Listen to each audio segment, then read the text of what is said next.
МИД Абхазии подготовил обзор международных событий прошедшей недели. Важным событием прошедшей недели стал трехсторонний саммит президентов России, Азербайджана и Армении в городе Сочи. 31 октября, накануне трехсторонней встречи, президент России Владимир Путин провел встречи с премьер-министром Армении Николом Пашинян и президентом Азербайджана Ильхамом Алиевым. Между лидерами состоялся конструктивный диалог по актуальным вопросам. Итогом трехсторонней же встречи президентов стало совместное заявление, в котором были отражены намерения сторон в вопросах урегулирования сложившейся напряженности. Лидеры Армении и Азербайджана договорились воздерживаться от применения силы или угрозы ее применения, обсуждать и решать все проблемные вопросы исключительно на основе взаимного признания суверенитета. Как было заявлено, участники встречи не затрагивали вопросы статуса Нагорного Карабаха и условились отложить обсуждение этой проблемы на неопределенный период с учетом интересов всех сторон. В ходе встречи был отмечен ключевой вклад российских миротворцев в обеспечение безопасности в регионе. Президенты трех стран сошлись во мнении о необходимости подписания мирного соглашения между Арменией и Азербайджаном. Зерновая сделка России и Украины была под угрозой.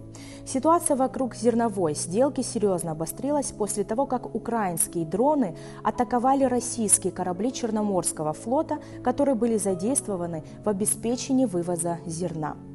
Россия 29 октября приняла решение выйти из сделки, потребовав письменных гарантий безопасности существующего коридора. Через несколько дней Россия все же заявила о своей готовности вернуться к участию в зерновой сделке после получения от Украины письменных гарантий о неиспользовании зернового коридора для ведения боевых действий. Эти договоренности стали возможны благодаря посредническим усилиям Турции и ООН.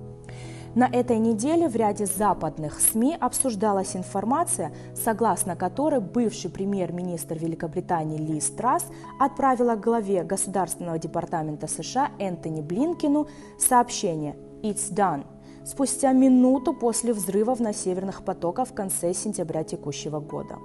В связи с этим официальный представитель МИДа России Мария Захарова заявила, что российская сторона ожидает комментариев на эту тему со стороны официальных властей Великобритании.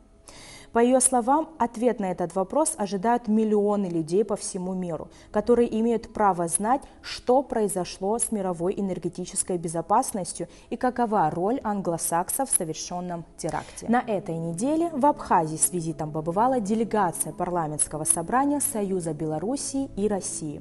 Делегацию возглавил председатель комиссии парламентского собрания по молодежной политике, спорту и туризму, заместитель председателя комитета Государственной Думы по делам сотрудничества независимых государств, евразийской интеграции и связям с соотечественниками Артем Туров. В ходе визита состоялась встреча с президентом Республики Абхазия Асланом Георгиевичем Бжани. Президент Абхазии подчеркнул важность налаживания контактов на уровне законодательной и исполнительной ветвей власти. Отдельно он отметил необходимость развития экономических отношений между странами.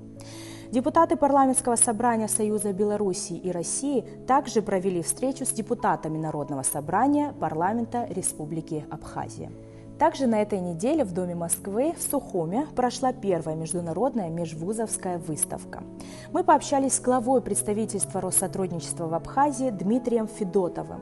Он, в свою очередь, рассказал о мотивах проведения данной выставки, о критериях подбора вузов, а также об ожидаемых результатах проведенной выставки. МИД Абхазии выражает благодарность представительству Россотрудничества в Абхазии, в частности, руководителю Дмитрию Федотову, за организацию первой международной межвузовской выставки. Подобные инициативы способствуют укреплению межправительственного и межведомственного сотрудничества в области образования между нашими странами. В завершение нашего еженедельного обзора событий хотели бы поздравить наших российских коллег и весь народ России с государственным праздником – Днем народного единства. Пользуясь возможностью, хотели бы пожелать мира, процветания и благополучия братскому народу России.